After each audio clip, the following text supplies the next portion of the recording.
What's up, y'all? It's your girl, Nia Ashe, aka the Purpose Student Doula. If this is your first time here, welcome to my channel. And if you're returning, welcome back. I appreciate each and every one of you for tuning into this video.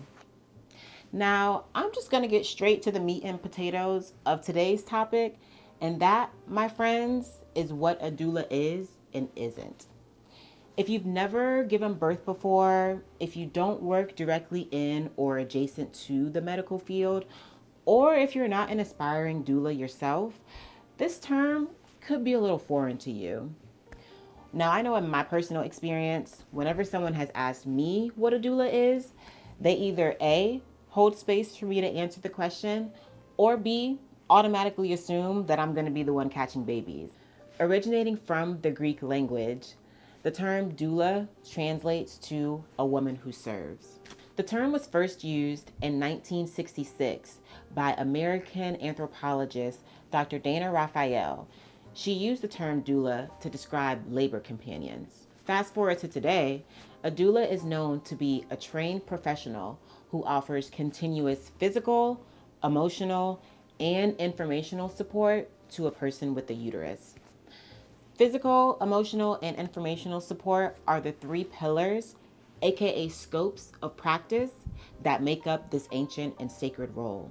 While there are many different types of doulas, for the sake of my knowledge base and the sake of time, we're going to focus on fertility doulas, pregnancy and birth doulas, and postpartum doulas. A fertility doula offers support to a person with a uterus that's embarking on their reproductive journey from the very beginning. Once this individual has, God willing, achieved a successful pregnancy, they could then proceed to hire a pregnancy and birth doula. A pregnancy and birth doula offers support to pregnant people as early as initial conception to even as late as full-term pregnancy, right through their delivery process. And once the client has delivered their baby, they could then proceed to hire a postpartum doula. Now, as a postpartum doula, one would offer support to the parent or parents by empowering them with the tools that they need to have a positive parenting experience. Whether a doula chooses to focus on one facet of the reproductive journey or all, our goal is to ensure that our client has the most positive experience, even if their experience results in a loss. Now, I know textbook definitions can only go so far on the road to comprehension.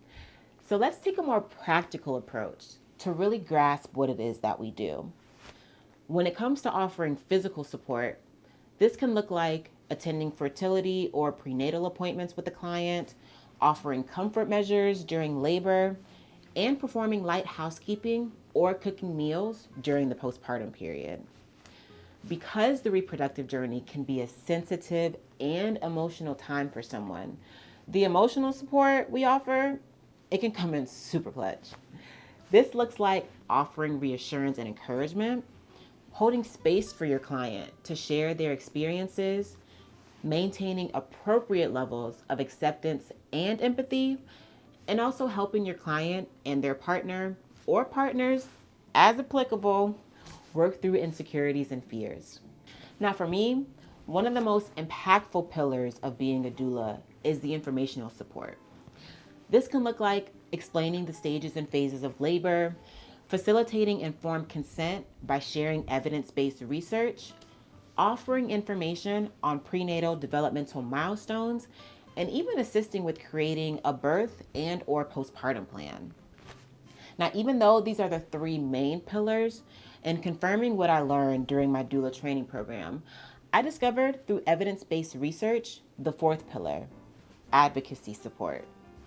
According to their April 17th, 2024 article, Evidence on Doulas, advocacy support is defined as supporting the birthing person in their right to make decisions about their own body and their baby. This means that as a doula, our goal is to ask our client what they want, ensure that their preferences or needs are met within reason, and encourage them to speak up for themselves by asking questions. Now, in all that a doula does, there are a few things that we don't do, okay? Because doulas aren't required to receive a medical degree, we do not, and I repeat, we do not give medical advice. Needless to say, we don't perform medical or clinical procedures either, nor do we catch the babies. We leave that to the respective healthcare providers. And even though our impact is great, our role is never to replace a person's healthcare provider or their partner. We also don't make decisions for our clients. Now, while this next doula don't might be surprising to some, we don't only serve in a home birth setting. Matter of fact, in my next video, I'll be sharing all the details of attending and supporting my first birth that took place in a hospital setting. And for my postpartum doulas out there, we do not, I repeat, we do not babysit, nor do we hard down clean our client's space, okay? Knowing what a doula does and what we don't do not only sets the appropriate tone for all parties involved, it also helps us to maintain healthy boundaries and to not become susceptible to overextending ourselves. Now, with all the moving parts that make up a person's reproductive journey, one may argue that a doula isn't needed or necessary. And I'm here to tell y'all, this couldn't be any further from the truth, okay? Oftentimes, going through the traditional American medical system can mean that you're subjected to a standard practice of care. Now, the reason why doulas are so beneficial within this realm is because we offer personalized and intimate care in the ways that a traditional healthcare provider can't. Whether this be due to time constraints or a hefty roster of patients, doula care differs from the care of a healthcare provider because it focuses on the individual person and thus adjusts their support based on that person's uniqueness. Now, going back to the informational support that I mentioned earlier, the reason why this pillar is the most impactful to me is due to the concept of informed consent. Simply put, informed consent is making an informed decision. That means you have all the details presented to you, and then from there, you're able to make the decision that's best for yourself and for your baby. By having a doula in your toolkit, you're armed with carefully researched evidence that assists in making tough decisions before you're even presented with them. This can come in super clutch when it comes to creating a birth plan and implementing said plan at the time of labor. Speaking of labor, did you know that nurses spend about 31% of their time in the labor room? That means for the remaining 69% of your labor experience, it's just you and the ones you choose to have in the room with you. Now, when someone has a birth doula with them, they're provided with continuous support that's there to assist with whatever is needed to make the laboring process as smooth as possible. We can also make sure that the birth plan is being implemented while serving as reinforced support for the birther's partner or partners. I like to call this tag teaming. Because our scope of practice entails providing evidence-based research, I wouldn't be me, and I sure wouldn't be a doula if I didn't present the evidence on birth doula care.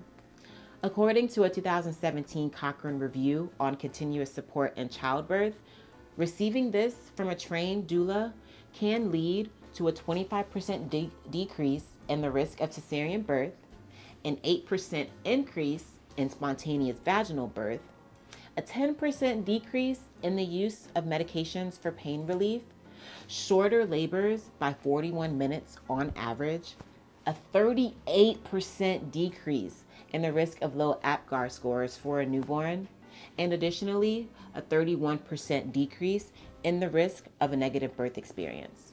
With all the information that I've presented to y'all, it's my sincerest hope that the doula do's and don'ts have been made very clear. And while what I've shared can be backed by research and evidence, what I have to say next cannot.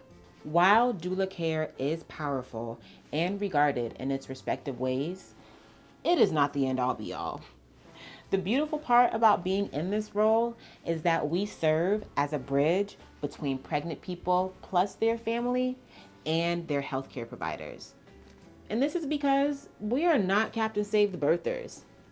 As much as it takes a village to raise a baby and its mother, it takes that same village to raise the mother before she's conceived and while she's pregnant. And because this is a community effort, it's important to know that doulas are one of many resources. We are not a source. I think I should repeat that again. Doulas are a resource. We are not a source. That means even though we're presenting this information, we're human just like you. Now, no matter what route one takes on the highway of birth work, what's most important is that we all come together and operate from a space of being for the people and not for the profit. Whether you choose to be a doula, a midwife, a labor and delivery nurse, or a childbirth educator, this line of work is a calling. It's not a trend, nor is it a money grab. Now, I know for me, being a full spectrum doula is just the tip of the iceberg. Being an African American woman with indigenous roots, it's my intention to equip and empower my community with the information that they need in order to have a successful conception, pregnancy, and postpartum journey. With the systems that we have in place, it can make that journey a challenging one. And so I'm learning how to maintain a level of gratitude and reverence for operating in this sacred space. It's because of this that I truly thank God for presenting the opportunity to shed light on these doula do's and don'ts. And of course, I thank y'all for tuning in. If you've ever worked with a doula before, I would love to know what your experience was like. So please make sure you drop a comment down below, okay? And if you want to learn more about what a doula is and the evidence behind our practice, make sure you check out the links that are in the description below. In my next video, I'll be giving all the deets as to what it was like attending my first birth as a full spectrum doula in a hospital setting. But until then, as always, my name is Nia Ashe, aka the Purpose Student Doula. I'll catch y'all next time. Peace.